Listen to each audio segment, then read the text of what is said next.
నమస్తే, welcome to KK news. నేను శ్రీదేవి. రాజకీయాల్లో ఎప్పుడు ఎవరిని ఏ రూపకంగా అదృష్టం వరిస్తుందో ఊహించలేం. ముందుగా ఈ వీడియోలోకి వెళ్ళబోయే ముందు వీడియోని లైక్ చేసి కేకే న్యూస్ ని సబ్స్క్రైబ్ చేసుకుని పక్కన ఉన్న బెల్ ఐకాన్ని క్లిక్ చేయండి.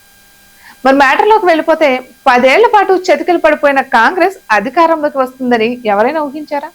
అంతే, మరి రాజకీయాల్లో ఇలాంటి మిరాకిల్సే జరుగుతూ ఉంటాయి. తెలంగాణకు రేవంత్ రెడ్డి సైతం ముఖ్యమంత్రి అవుతారని కూడా బహుశా ఎవరు ఊహించి ఉండరేమో. కానీ అదృష్టవశాత్తు ఆయన ముఖ్యమంత్రి పదవి చేపట్టారు. అలానే కొన్ని ఉదంతాలు కూడా ఆయా పార్టీలకు కలిసిస్తుంటాయి. సరిగ్గా ఇప్పుడు బీఆర్ఎస్ కు అలాంటి అదృష్టమే కలిసి వచ్చింది. 10 ఏళ్ల పాటు అధికారంలో ఉన్న పార్టీ గత ఎన్నికల్లో ఓటమిని చవి చూడాల్సి వచ్చింది. దాంతో అప్పటి నుంచి ఆ పార్టీ ప్రతిపక్ష పాత్ర పోషిస్తోంది. ఇప్పటికే అధికారం కోల్పోయి ఇబ్బందులు పడుతున్న పార్టీకి హైడ్రా ఊపిరిపోస్తుంది. హైడ్రా కాస్త బీఆర్ఎస్ కు అస్త్రంగా దొరికింది.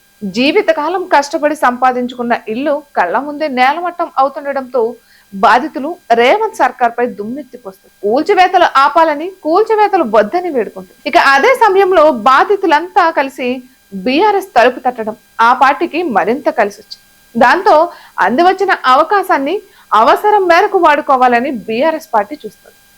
ఇక ఆంధ్రప్రదేశ్ విషయానికి వస్తే ఇక్కడ 40 ఏళ్ల సీనియర్ నాయకుడు చంద్రబాబు ప్రస్తుతం ముఖ్యమంత్రిగా ఉన్నారు. జగన్ కూడా మొన్నటి వరకు సీఎంగా ఉన్నారు.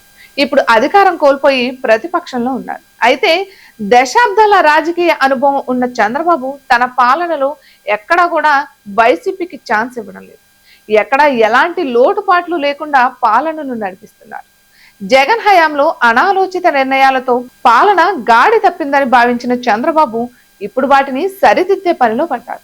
అందులో భాగంగా గతంలో రాష్ట్రం నుంచి తరలిపోయిన కంపెనీలను, పెట్టుబడులను తిరిగి తీసుకొచ్చే ప్రయత్నం చేస్తున్నారు.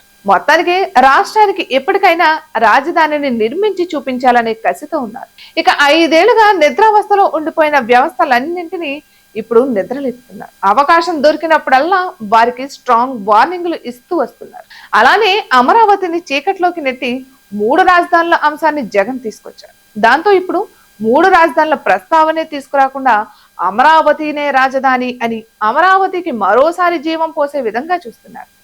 ఇక ఇప్పట్లో ఆయన మీద అక్కడ వ్యతిరేకత వచ్చే పరిస్థితులు అయితే ఏం కనిపించడం లేదు. అయితే అక్కడ ఉల్టా చంద్రబాబు చేతికే ఒక ఆయుధంగా దొరికింది. ఇక అదే తిరుమల లడ్డు వివాదం.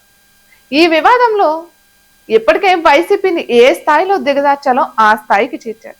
దేశవ్యాప్తంగా ఆ పార్టీపై వ్యతిరేకత వచ్చేలా చేయడంలో సక్సెస్ అయ్యారనే చెప్పాలి. తెలుగు రాష్ట్రాల్లో కేసీఆర్, జగన్ ఒకేసారి అధికారం కోల్పోయారు. ఇప్పుడు ఇరు పార్టీలు కూడా ప్రతిపక్ష పాత్ర పోషిస్తున్నారు. కానీ తెలంగాణలో బీఆర్ఎస్ కు వచ్చిన మైలేజీ ఏపీలో వైసీపీకి దొరక్కపోవడం గమనార్హం. ఇటువంటి మరెన్నో వీడియోస్ కోసం కేకే న్యూస్ తెలుగు ఛానల్ ని సబ్స్క్రైబ్ చేసుకోండి.